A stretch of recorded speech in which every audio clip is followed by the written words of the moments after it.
Swastiastu. Om Awignam Astu Namasidam. Om Sidirastu Tat Astu Swaha. Om Anubadrah Kertawiyantu Swata. Semoga pikiran baik datang dari segala penjuru.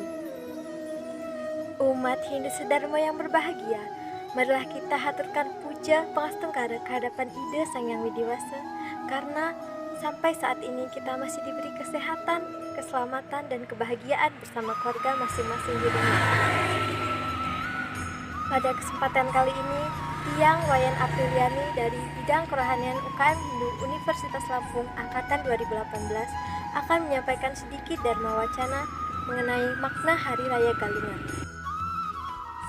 Galungan merupakan hari suci umat Hindu yang dirayakan setiap 210 hari sekali, tepatnya pada Budak Kliwon Buku Dungulan. Galungan merupakan hari istimewa untuk merayakan kemenangan Dharma melawan Adharma. Umat Hindu Sedharma yang berbahagia, apakah semua sudah mengetahui apa arti kata galungan? Jadi, galungan berasal dari kata galung yang artinya perjuangan. Maknanya, hidup di dunia ini adalah perjuangan Dharma untuk mengalahkan Adharma. Lalu, Dharma yang bagaimana yang harus kita perjuangkan? Dan di dalam kehidupan kita, siapa yang disebut sebagai musuh? Jika dilihat pada zaman Trita Yuga, musuh berada di seberang lautan, seperti yang dikisahkan pada kisah Ramayana. Sedangkan pada zaman Dwipara Yuga, musuh berada di lingkungan sekitar kita sendiri, seperti yang dikisahkan dalam Mahabharata. Lalu, pada zaman Kali Yuga seperti sekarang, di manakah musuh tersebut berada?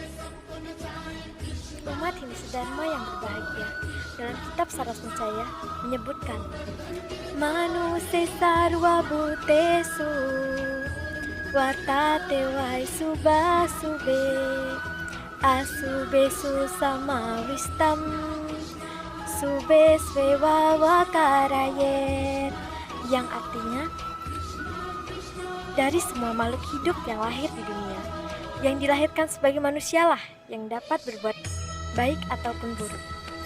Nah, dari sloka tersebut sudah jelas musuh yang dimaksud adalah dalam diri kita sendiri. Dalam konsep ajaran agama Hindu, terdapat 6 musuh yang ada pada diri manusia, yang disebut dengan satripu. Satripu terdiri dari 6 bagian. Yang pertama ada kama, artinya keinginan atau hawa nafsu. Misalnya, keinginan yang berlebihan untuk memiliki sesuatu. Dapat juga seperti merampas hak milik orang lain. Yang kedua, ada loba atau kerakusan. Misalnya, tidak pernah puas untuk memiliki sesuatu, selalu merasa kurang dalam hidupnya. Yang ketiga, ada kroda atau kemarahan. Marah yang berlebihan dapat mengakibatkan hal yang negatif. Misalnya bisa kita menjadi bertindak kriminalitas. Kemudian ada moha atau kebingungan. Bingung dapat menyebabkan pikiran menjadi gelap, sehingga kita tidak dapat menentukan mana yang baik dan mana yang buruk. Orang yang bingung pasti tidak jernih dalam pikirannya. Yang kelima ada mada atau mabuk. Mabuk karena minuman keras dapat mengakibatkan hal-hal yang tidak diinginkan, dapat merugikan diri sendiri dan orang lain tentunya. Kemudian yang terakhir atau yang keenam ada matsarya atau iri hati. Sifat iri hati tidak baik karena iri hati dapat mengganggu pikiran kita. Kita tidak akan pernah merasa puas apa yang kita miliki, selalu ingin apa yang mereka miliki. Umat Hindu Sedharma yang berbahagia, sebelum perang melakukan perjuangan untuk mengalahkan Adharma pada Hari Raya Galungan, diperlukan persiapan yang matang. Persiapan seperti apa yang harus dilakukan? Yaitu dengan cara penyucian diri atau buana alit dan penyucian alam sekitar atau buana agung yang dilaksanakan mulai dari Sugihan Jawa dan Sugihan Bali. Pada saat Sugihan Jawa, hendaknya seluruh umat Hindu melaksanakan pembersihan secara skala dan skala. Pembersihan secara skala itu contohnya adalah membersihkan tempat suci dan halaman rumah sekitar.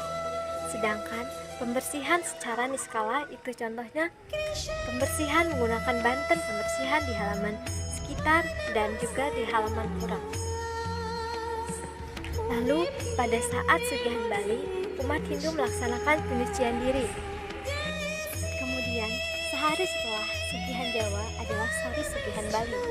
Pada saat Sugihan Bali, hendaknya manusia melaksanakan penyucian diri agar pada saat Hari Raya Galungan dan Kuningan sudah tidak ada lagi pikiran-pikiran kotor dan perbuatan-perbuatan yang jahat.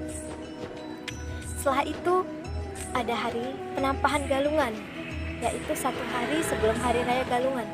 Penampahan Galungan maknanya adalah pertarungan sifat raksasa dan hewan untuk diganti dengan sifat kedewaan yang diwujudkan dengan penampahan atau pemotongan babi dan ayam. Demikian sedikit yang dapat Tiang sampaikan tentang Hari Raya Galungan. Mudah-mudahan apa yang Tiang sampaikan dapat bermanfaat bagi kita semua. Dan pada Hari Raya Galungan ini, umat Hindu merayakan kemenangan Dharma atas Adharma sehingga kedamaian itu bisa kita raih baik secara jasmani maupun rohani. Yang ucapkan selamat Hari Raya Galungan untuk seluruh umat Hindu dimanapun kalian berada. Dan jangan lupa untuk tetap ikuti aturan protokol kesehatan ya. Yang akhiri dengan Asung Pramasanti, Om Santi Santi Santi Om. Satyam Eva Jayate Jaya.